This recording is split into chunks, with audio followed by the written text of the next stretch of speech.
avec Roger Leblanc, qui est un des jeunes enseignants de la première heure de l'ENA ici à l'aéroport de Saint-Hubert. Roger, on est où, là?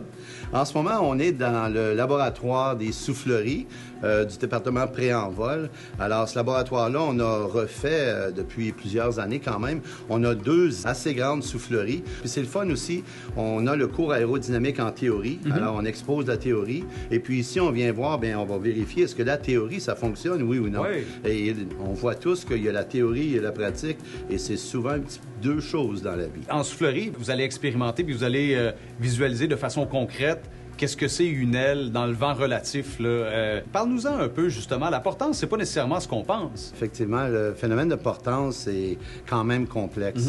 On a un profil, c'est-à-dire une section d'aile qui se déplace à travers l'air. Alors, la forme du profil, son angle d'attaque, on a observé en laboratoire que ça va créer une différence de pression entre la partie supérieure, que l'on appelle communément l'extrado de l'aile, et la partie inférieure, qui est l'intrado. D'ailleurs, j'ai une soufflerie en arrière qui illustre ce principe-là quand même assez bien.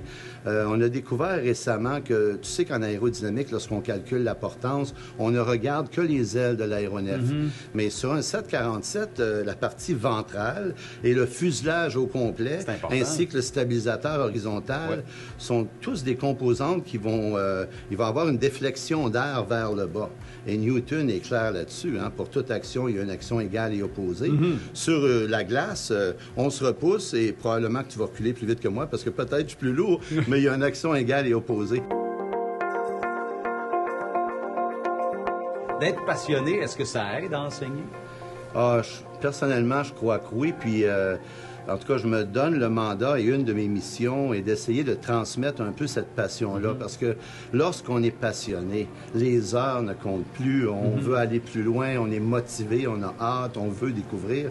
L'apprentissage, c'est un effet secondaire à la passion, tu vois. Exactement. Merci beaucoup, Roger. Ça me fait plaisir. Merci.